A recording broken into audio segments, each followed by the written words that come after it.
नमस्कार, आप देख रहे हैं एबीपी न्यूज। मैं अखिलेश आनंद हूं। तो रात के 10 बज गए और अब शुरू होगा आपका पसंदीदा शो घंटी बजाओ। घंटी बजाओ मतलब आम आदमी की आवाज को बुलंद करने वाला शो। घंटी बजाओ मतलब जनता की समस्याओं पर सिस्टम और सरकार से तीखे सवाल पूछने वाला शो। तो आज घंटी बजाओ में हम बात करेंगे जम्मू कश्मीर की और वहां खौफ के साए में जी रहे आम आदमी की। जब जम्मू कश्मीर से अनुच्छेद 370 हटाया गया, लगा कश्मीर के अच्छे दिन आने वाले हैं। ऐसा हुआ भी। काफी दिनों तक अमन चैन कायम रहा, लेकिन पिछले कुछ दिनों से जम्मू कश्मीर की फिजा बदली सी है। एक बार फिर वहां डर और दहशत का वातावरण है। विपक्षी पार्टियां कह रही हैं वहां 90 के दशक वाला बुरा दौर लौट आया। अब राजनेता कुछ भी कहे, राजनीति कुछ भी हो, लेकिन सच्चाई तो यह है ही कि वहां टारगेट किलिंग की वजह से गैर कश्मीरी और कश्मीरी पंडित बहुत डरे हुए हैं। कुलगाम से तो ऐसी तस्वीर भी सामने आई जिसमें पंडित परिवारों के नर्सरी से 10वीं तक के बच्चे स्कूल यूनिफॉर्म पहनकर घर से तो निकलते हैं, लेकिन स्कूल जाने की बजाय दहशत के मारे एक कमरे में बंद होकर ऑनलाइन पढ़ाई करने को मजबूर हैं। तो जम्मू कश्मीर को इस हाल में पहुंचाने वालों के खिलाफ 8422 840000 पर आप घंटी जरूर बजाएं और ये रिपोर्ट देखिए।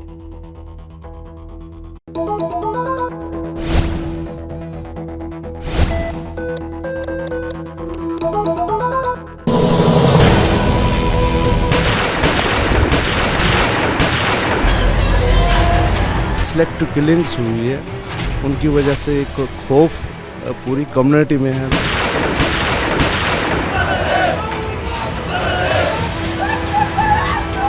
अगर कोई टीचर है वो काम कर रहा है, वो बोर्ड पे लिख रहा है, लेकिन उसका जो 60% ब्रेन है वो है खिड़की की तरफ कि कहीं से भी गोली आएगी मुझे मार दिया जाएगा।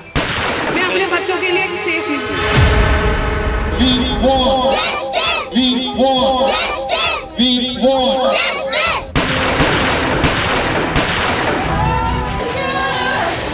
अगर ऐसी किलिंग हो जाएगी वो तो डर ही जाएगा।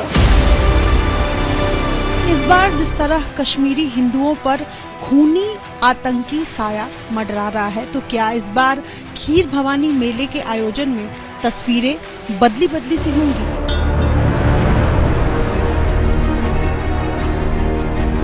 मैं यहाँ पर अपने ऑफिस में सेफ नहीं हूँ, जब मैं अपने कॉलोनी में सेफ नहीं हूँ, मैं खीर भवानी मेले में कैसे जा सकता? जो जिनकी कुलदेवी है वो भी यहाँ पे नहीं आए। भाई का माहौल कैसा पैदा हो गया ये तो यही जाने।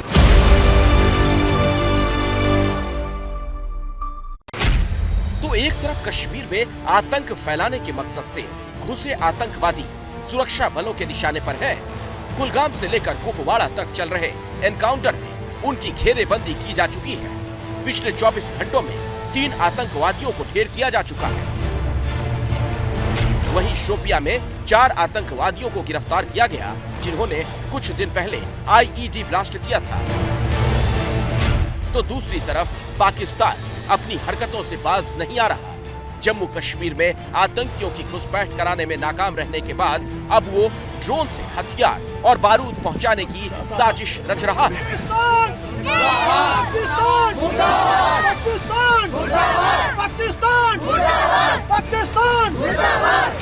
ऐसा ही एक ड्रोन जम्मू के अखनूर सेक्टर के इस इलाके में आया, जिसकी आवाज सुनकर सुरक्षा बलों की तरफ से फायरिंग की गई, जिसके बाद ड्रोन तो लौट गया, लेकिन उससे 3 टिफिन नीचे गिराए गए।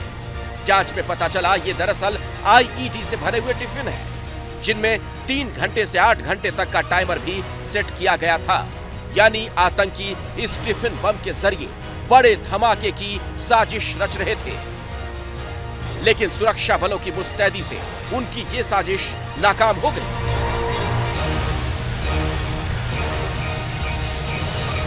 हम इस समय जम्मू के अखनूर के कानाचक इलाके के दयारन गांव में हैं और ये जो मिट्टी आप देख रहे हैं ये वो साक्ष्य है जहां पर पाकिस्तान ने एक और खूनी साजिश रची थी। दरअसल जम्मू कश्मीर पुलिस को बीएसएफ ने सूचना दी कि बीती रात यहाँ अंतर्राष्ट्रीय सीमा पर, जो यहाँ से करीब 5 किलोमीटर दूर है, वहाँ पर उन्होंने संदिग्ध ड्रोन देखा, जिसके बाद बीएसएफ ने उस पर फायरिंग की।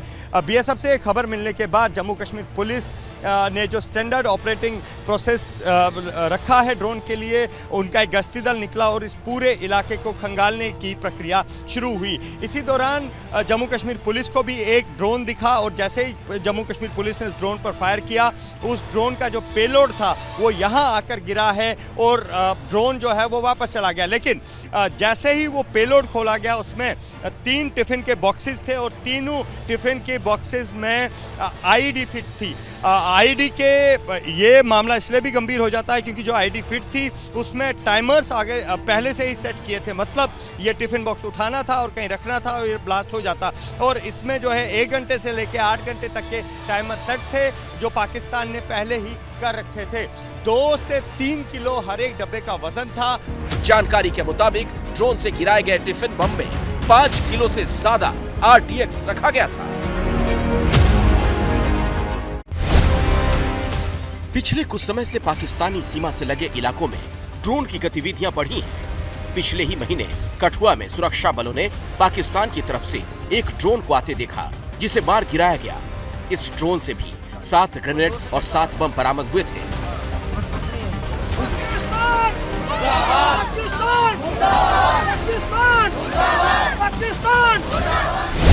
पाकिस्तान जो है बाज नहीं आएगा। अभी समय आ गया है कि पाकिस्तान को सबक सिखाने का। ये नहीं मैं कहता कि उनको बालाकोट की तरह दोबारा स्ट्राइक करनी है या उरी की तरह, लेकिन हमको कुछ ना कुछ जरूर करना पड़ेगा ताकि पाकिस्तान इस माफी की हरकतें बंद करे। तो दूसरी तरफ घाटी में रहने वाले गैर कश्मीरियों का खून बहाकर डर का माहौल बनाया जा रहा है और इसी डर के साये में जी रहे हैं ये बच्चे। ये तस्वीरें कुलगाम की प्रवासी पंडित पुनर्वास कॉलोनी की है। स्कूल यूनिफॉर्म पहनकर एक कमरे में बैठे ये बच्चे नर्सरी से 10वीं तक के हैं। कायदे से इन्हें अपने स्कूल के क्लासरूम में होना चाहिए, लेकिन घाटी में पिछले कुछ दिनों में जिस तरह गैर कश्मीरियों की टारगेट किलिंग की जा रही है, उसे देखते हुए अब इन्हें एक कमरे में बैठकर ऑनलाइन क्लासेस करनी पड़ रही है।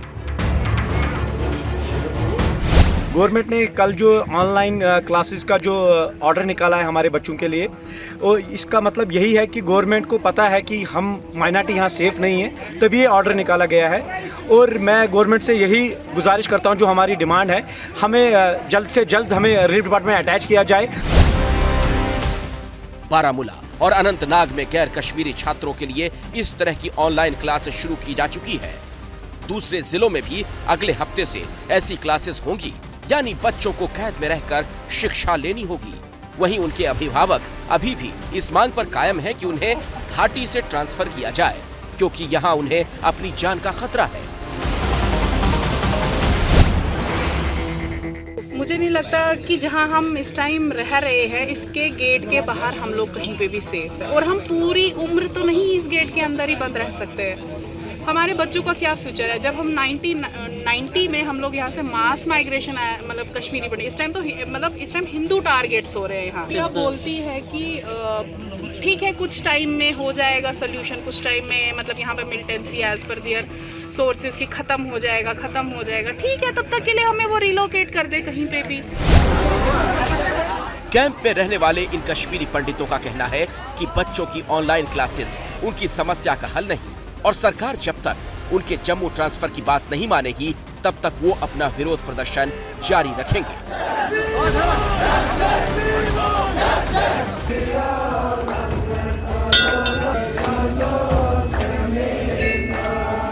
घाटी में फैली इस दहशत का असर इस बार की खीर भवानी यात्रा पर नजर आ रहा है।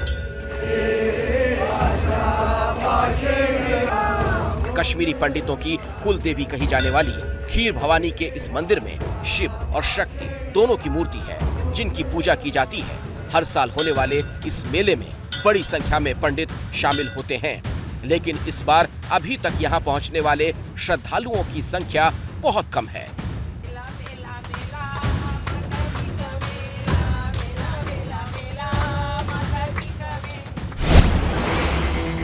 डर का माहौल जो पैदा हो गया है, इस कारण से कोई भी नहीं, अगर मैं कहूँगा कि मैं तो अभी तो जिस प्रकार से आया हूँ, लेकिन अगर मैं भी कुछ देखूँ तो मैं तो आऊँगा नहीं। ये जो आप कह रहे आए, मैं तो आऊँगा ही नहीं।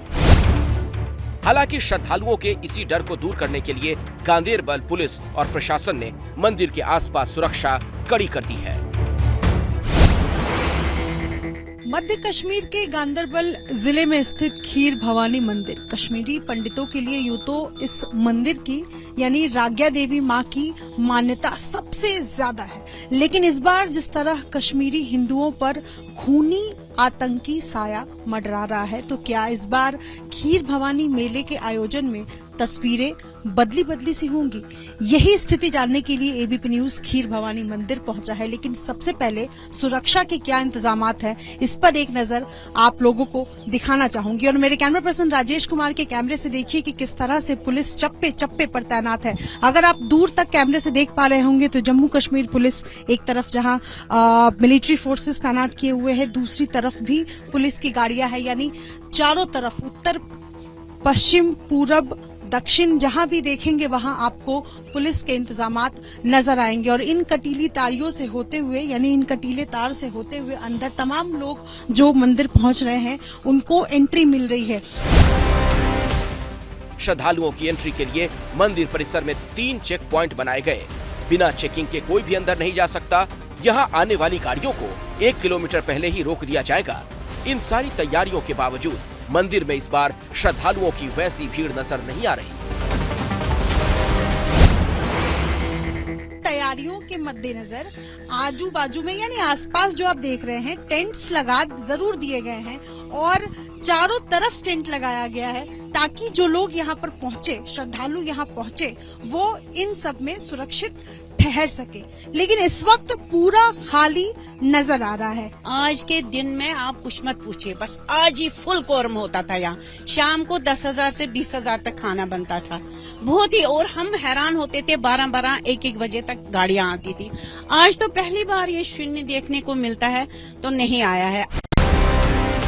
यहाँ आने वाले लोगों का कहना है कि 1990 के बाद पहली बार ऐसी स्थिति देखने को मिल रही है। हालांकि कुछ लोग ऐसे भी हैं जो पूरे उत्साह से मेले की तैयारी में जुटे हैं। उनका कहना है कि डर फैलाने की आतंकियों की कोशिश को नाकाम करना चाहिए। कितनी देर डरते रहेंगे? कितनी देर? हम 30 साल से डरते आ रहे हैं। इधर भी डरते हैं, उधर भी डरते हैं। अब इधर नहीं, अब मारने मन करता है कि अब डरो मत, जो कुछ होना है ना वो होगा। बहुत दुख हो रहा है आज, बहुत ही। इनके लिए अच्छा नहीं है। खैर, माता रानी इनको खुद ही इसका ले लेगी। चुन चुन के हिस्सा, चुन चुन के मार दिया। क्यों? क्या किया है? कश्मीरी पंडित ही तो एक है जो गन नहीं उठाता है, कुछ नहीं। रोना भी नहीं है, वो मेरे को कमजोरी लगती है।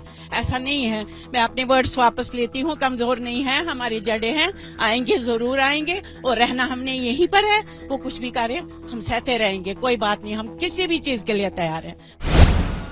इस बीच जम्मू से आज कड़ी सुरक्षा के बीच 250 श्रद्धालुओं को खीर भवानी मेले के लिए रवाना किया गया।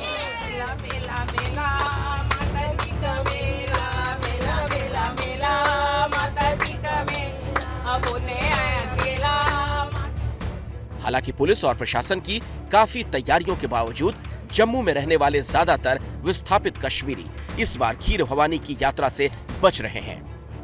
और उसकी वजह वही डर और गुस्सा है जो गैर कश्मीरियों की टारगेट किलिंग के कारण पैदा हुआ। सर, आप भी जा रहे हैं क्या?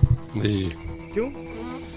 परेशानी है, सारे हालात को तो पता ही है क्या बात है। तो यहाँ से क्या बसें सारी खाली हैं? क्या लोग नहीं जा रहे हैं? कोई जा नहीं रहा है। नहीं जा रहे। सिलेक्टिव किलिंग्स हुई है, उनकी वजह से एक खौफ पूरी कम्युनिटी में है। सिर्फ ये जो दर्जन भर बसें हैं, सिर्फ इस बस में कुछ लोग आपको दिख रहे हैं। सर, यहाँ से कोई जा रहा है? आप जा रहे हैं क्या? नहीं, आप भी नहीं जा रहे? ना। श्रीनगर नहीं जा रहे हैं। सर, आप में से यहाँ से कोई जा रहा है क्या श्रीनगर? नहीं जा रहे हैं। तो आप देख रहे हैं, ये वो लोग हैं जिन्होंने आतंक के दंश को झेला है। 1990 में जब कश्मीर में आतंकवाद पनपा तो ये लोग वहाँ जो है वहाँ से भागकर यहाँ पर जम्मू में आए थे। और जम्मू में ये जगती कॉलोनी है, सबसे बड़ी कॉलोनी है कश्मीरी पंडित्स की। बस ये कुछ चुनिंदा लोग जो हैं ये फिलहाल बसों में बैठे हैं, बाकी सारी बसेस जो हैं यहाँ पर खाली हैं। पिछले 2 साल से कोरोना के कारण खीर भवानी मेले का आयोजन नहीं हो पाया। इसीलिए इस बार उम्मीद की जा रही थी कि इस मेले में अच्छी खासी भीड़ जुटेगी, लेकिन घाटी में बढ़ती हत्याओं का असर अब इस मेले पर भी साफ दिख रहा है।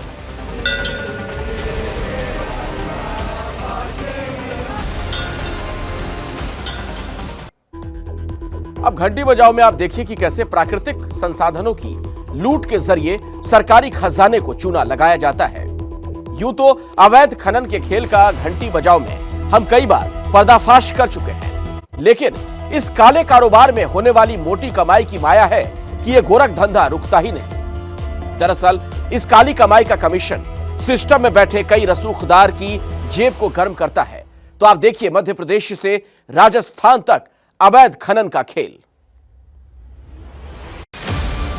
मध्य प्रदेश के दतिया जिले में रेत माफियाओं के हौसले बुलंद हैं। वो दिन दहाड़े नदियों से रेत का अवैध खनन कर रहे हैं। देखिए किस तरह से यहां से निकाली गई रेत के ढेर लगे हुए हैं। इस रेत को ट्रकों में भरकर यहां से ले जाया जाता है। रेत माफिया इतने बेखौफ हो चुके हैं कि अब वो इस अवैध खनन को रोकने वालों पर ट्रक चढ़ाने से भी नहीं हिचक रहे। नायब तहसीलदार अजय परसेडिया के साथ ऐसा ही हुआ जब उन्होंने रेत से भरी एक ट्रॉली को रोकने की कोशिश की। तो मैं दतिया से रोज की तरह आ रहा था, लगभग 10-15 की बात है। उना थाने से लगभग आधा किलोमीटर 1 किलोमीटर की दूरी पर एक अवैध रेत परिवहन करते हुए ट्रॉली आ रही थी, ट्रैक्टर जा रहा था। मैंने उसको रोकने का प्रयास किया, उसने नहीं रोका। जब मैंने फिर उससे आगे भी मैंने रोका रोड पर, तो उसने मुझ पर मैंने ट्रैक्टर चढ़ाने की कोशिश की। हैरानी की बात यह कि जब तहसीलदार ने इस घटना को लेकर एफआईआर दर्ज करने की बात कही तो पुलिस ने बजाय एफआईआर के उनसे आवेदन देने के लिए कहा और उसी के आधार पर जांच की जा रही है। इसीलिए ये आरोप लग रहा है कि रेत माफिया और पुलिस की मिलीभगत है। मध्य प्रदेश के ही बैतूल में भी कुछ दिनों पहले ऐसी ही घटना हुई। यहाँ रेत से भरे एक ट्रैक्टर को जब महिला वन रक्षक ने रोका तो पहले उसने भागने की कोशिश की, फिर उस वन रक्षक पर ट्रैक्टर चढ़ाने की कोशिश। ये पूरी घटना सीसीटीवी में कैद हो गई। आप देखिए कैसे बीट गार्ड के रोकने पर ट्रैक्टर चालक पहले पीछे की तरफ भागा, फिर उसने महिला वन रक्षक को कुचलने की कोशिश की। इसके बावजूद महिला बीट गार्ड ट्रैक्टर के दोनों पहियों के बीच जाकर खड़ी हो गई, जिसके बाद ट्रैक्टर चालक ट्रैक्टर को छोड़कर भाग गया। यहाँ भी रेत माफिया और ट्रैक्टर ड्राइवर के खिलाफ केस दर्ज करने की बजाय सिर्फ शिकायत दर्ज की गई। पुलिस प्रशासन को भी लिखित में सूचना दी जाएगी कि शासकीय कार्य में बाधा डाला गया एवं शासकीय कर्मचारी को कुचलने का प्रयास करने के विरोध में संबंधित अपराधियों के विरुद्ध एफआईआर कायम कर कठोर से कठोर कार्रवाई की जा सके, ताकि आगे इस तरह की घटना दोबारा न घटे। पुलिस और प्रशासन की लापरवाही के कारण रेत माफिया मध्य प्रदेश से लेकर राजस्थान तक बेखौफ नजर आ रहे हैं। ये तस्वीरें इसी का सबूत हैं। खुलेआम फायरिंग करता ये वो रेत माफिया है जो लोगों को डराने और दहशत फैलाने के लिए निकला है। तस्वीरें राजस्थान के व्यावर की हैं, जहां लोगों ने आबादी क्षेत्र में खनन का विरोध किया तो खनन माफिया हथियारों और कारों के साथ श्यामगढ़ पहुंच गए। इन लोगों ने फायरिंग करके पूरे गांव को धमकाया कि वो उनका विरोध करने के बारे में सोचे भी ना। उन्होंने कहा कि वो अवैध खनन करते रहेंगे और अगर किसी ने इसका विरोध किया तो उसे गोलियों से भून देंगे। इस घटना के बाद से इलाके के लोग दहशत में हैं। कारों में बंदूकों से लैस होकर गांव में फायरिंग की गई और आतंकी बंदूक के नाम पे ग्राम शामगढ़ वासियों को डराने की कोशिश की गई और माइंस पर अवैध ब्लास्टिंग के कारण गांव वाले काफी समय से परेशान हैं। लोगों का आरोप है कि रेत के अवैध खनन से जुड़े इन लोगों को पुलिस का संरक्षण मिला हुआ है। अवैध खनन के लिए जो ब्लास्टिंग होती है उसकी वजह से यहाँ रहने वाले लोगों के घरों में दरारें तक आ गई हैं। इस पूरी घटना को लेकर इन लोगों ने पुलिस से शिकायत भी की, लेकिन पुलिस ने इतने गंभीर मामले की जांच एक कांस्टेबल को सौंप दी। एबीपी न्यूज ने इस बारे में पुलिस से बात करनी चाहिए तो उन्होंने कैमरे पर आने से भी इनकार कर दिया।